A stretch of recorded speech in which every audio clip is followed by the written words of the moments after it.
علیکم ورحمۃ اللہ وبرکاتہ۔ بسم اللہ الحمد للہ والصلاة والسلام علی رسول اللہ ومن تبعہ ووالاہ وبعد۔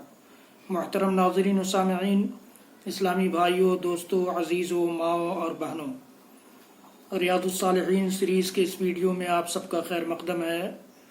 آپ کو پتہ ہے کہ ریاض الصالحین سیریز میں صبر کا چیپٹر، صبر کا بیان چل رہا ہے، اور اس کتاب کی 41ویں حدیث میرے سامنے ہے جو حضرت انس رضی اللہ تعالیٰ عنہ سے مروی ہے۔ صحیح بخاری صحیح مسلم کی روایت ہے۔ کہتے ہیں کہ اللہ کے رسول صلی اللہ تعالیٰ علیہ وآلہ وسلم نے ارشاد فرمایا، لا یتمنین احدکم الموت لضر اصابہ، تم میں سے کوئی شخص ہرگز کسی تکلیف جو اس کو پہنچی ہے اس کی وجہ سے موت کی تمنا نہ کرے۔ کوئی پریشانی کسی کو لاحق ہو جائے، کوئی مصیبت کسی پر آن پڑے، کوئی تکلیف کسی کو پہنچ جائے، اس کی وجہ سے کوئی موت کی تمنا کرنے لگ جائے، ایسا ہرگز نہ کرے۔ اللہ کے نبی صلی اللہ علیہ وسلم اپنے امتیوں کو ہدایت فرما رہے ہیں۔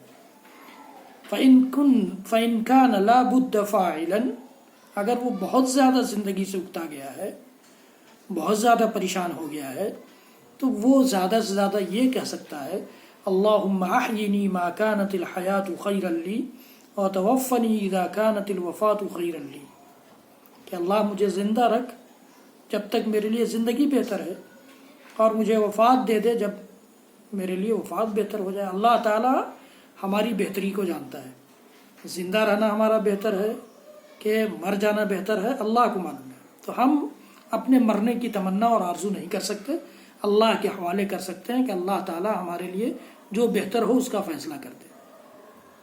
اللہ کے نبی صلی اللہ علیہ وسلم دعا فرمایا کرتے تھے، اللہم اجعل الحیات زیادۃ خیرا لی۔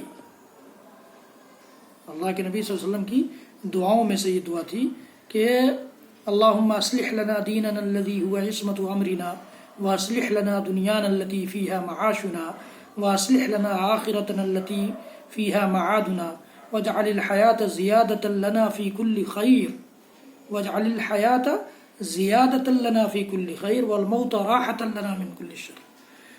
اگر زندگی تو دے تو اس میں بھلائیوں اور نیکیوں میں زیادتی کے لیے دے، بڑھ جائے ہماری نیکیاں، بڑھ جائے ہماری بھلائیاں، بڑھ جائے ہمارے طاعت اور فرما برداری کے کام، اللہ اور اس کے رسول کے احکام کو بجا لانے والے کام، اللہ کی خوشنودیوں والے کام بڑھ جائیں، اور شر برائیوں سے راحت اور نجات کے لیے موت دے دے۔ اگر تو موت دینا، اگر میری زندگی میں برائیاں آنے والی ہیں، نافرمانیاں آنے والی ہیں، اللہ کی ناراضگیوں کے کام اور اعمال آنے والے ہیں، تو مجھے وفات دے دے، موت دے دے۔ اللہ کے نبی صلی اللہ علیہ وسلم کی دعا ہے۔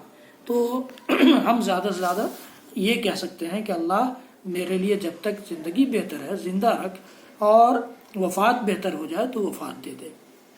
بڑی مشہور حدیث ہے یہ، اور جو لوگ خاص طور سے سوسائڈ کرتے ہیں اور آتم ہتیا کرتے ہیں، یا اردو میں اس کو خودکشی کہا جاتا ہے، کرتے ہیں، ان کے لیے بہت سبق آموز حدیث ہے یہ۔ دنیا میں ہر انسان کو چھوٹی بڑی تکلیف ہوتی ہے، ایسا نہیں ہے کہ کوئی بھی انسان تکلیف سے عاری ہو، خالی ہو، اور کسی کو تکلیف نہ ہوتی ہو، لیکن اس تکلیف کی شدت کی وجہ سے ہم اپنی زندگی تج دیں، اپنی زندگی تک کو برباد کر لیں، اپنی زندگی ہی داؤ پر لگا دیں، یہ اللہ تعالیٰ کو پسند ہے۔ یہ نعمت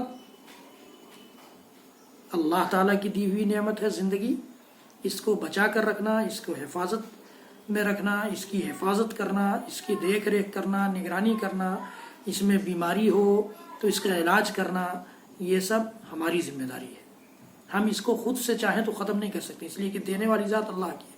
اللہ تعالیٰ جب چاہے اس کو ختم کر سکتا ہے، اور اس نے اس کے لیے بھی ایک وقت متعین کر دیا ہے۔ اس کے لیے اس نے اس زندگی کے لیے، اس زندگی کے خاتمے کے لیے ایک وقت متعین کر دیا ہے، اس وقت کے آنے پر یہ خود زندگی ختم ہو جائے گی۔ اس لیے ہمیں اور آپ کو خوبصورت دین پر، ایمان پر، اللہ تعالیٰ کی اطاعت شعاری پر، اللہ کے دین سے وفاداری پر، محمد رسول اللہ صلی اللہ علیہ وسلم کی تابعداری پر موت طلب کرنا چاہیے اللہ رب العالمین سے۔ نیک بندوں جیسی موت، نیکیوں پر موت اللہ رب العالمین سے طلب کی جانی چاہیے۔ اللہ رب العالمین ہم سب کو کہنے سننے سے زیادہ عمل کی توفیق دے اور صبر اور شکر کی توفیق عنایت فرمائے۔ حضرات گرامی، میرے اس ویڈیو کو زیادہ سے زیادہ لوگوں تک پہنچائیے، شیئر کیجیے، میرے چینل کو سبسکرائب کیجیے، بیل آئیکن ضرور دبائیے، لائک بھی کیجیے۔ اللہ رب العالمین ہم سب کی مدد فرمائے۔ وصلی اللہ تعالی علی نبینا محمد وعلی آلہ وصحبہ وسلم۔ سبحان ربک رب العزۃ عما یصفون وسلام علی المرسلین والحمد للہ رب العالمین۔ والسلام علیکم ورحمۃ اللہ وبرکاتہ۔